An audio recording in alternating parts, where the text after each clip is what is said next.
বড় এক বুজুর্গ ছিলেন, দেওবন্দের আলেম, ছাত্ররাও জানেন ওনার বাসার ঘটনা।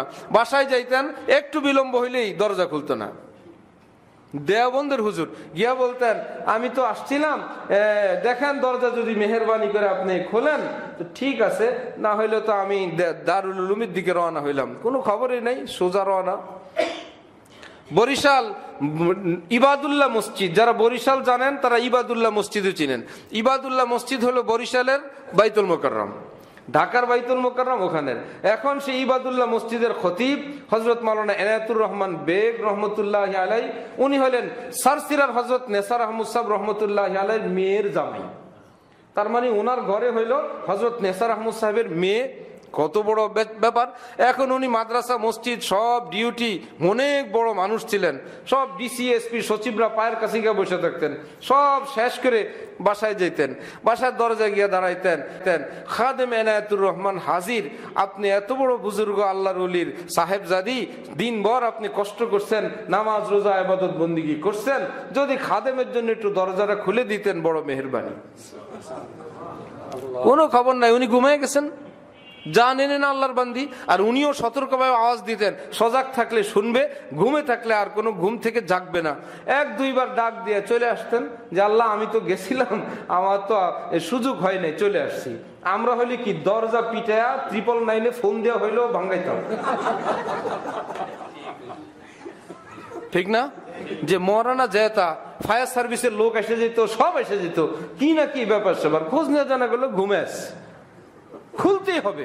এমন লাথি, এক এক ফ্ল্যাট বাড়িতে এরকম শোনা যায়, অমুক জায়গা ভাঙচুর চলতেছে, কি ভিতর থেকে দরজা খোলে না, এই জন্য যিনি বাহির থেকে আসছেন উনি যতটুক শক্তি আছে বাড়িওয়ালার দুয়ারে যাক উনি ভেঙে ফেলতেছেন।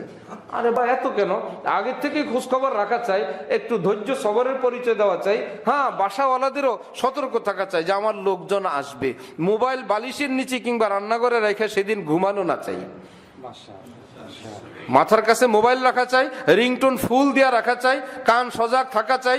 হযরত রাসূলুল্লাহ সাল্লাল্লাহু আলাইহি ওয়াসাল্লাম তো বলছিলেন, আমার জীবনে কোনোদিন খাদিজা যতদিন জীবিত ছিল দ্বীনের খেদমত করে এসে একবারের পর দ্বিতীয়বার ডাক দেওয়া লাগে,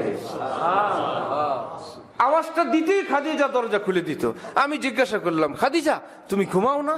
বলে হ্যাঁ ঘুমাই। তো কেমনে এত জলদি ঘুম থেকে উঠাইসা দরজা খুলো কেমনে? বললেন, ইয়া রাসূলুল্লাহ আমি দরজার সাথে হেলান দিয়ে দাঁড়ায় দাঁড়ায় ঘুমাই।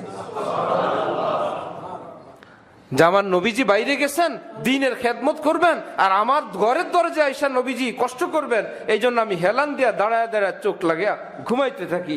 আপনি আওয়াজ দিলেই সাথে সাথে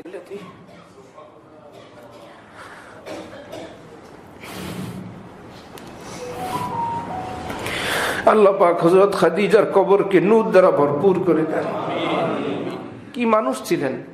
তো নিজেরা একটু একটু সবর করা।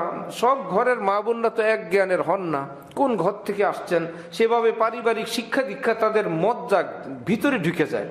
যেভাবে মাকে দেখছে, যেভাবে বোনকে দেখছে, ফুফুদেরকে দেখছে, অধিকাংশ ক্ষেত্রেই দেখা যায় ওই চরিত্রটাই তার মধ্যে থাকে।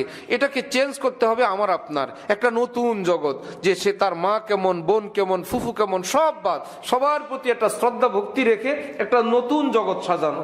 ধীরে ধীরে কিছু দ্বীনি তালিম, দ্বীনি কিছু কথা, একটু রেয়াত, একটু ঘরের খেদমত ইত্যাদি করে এই পাঠটাও গুছায় নি।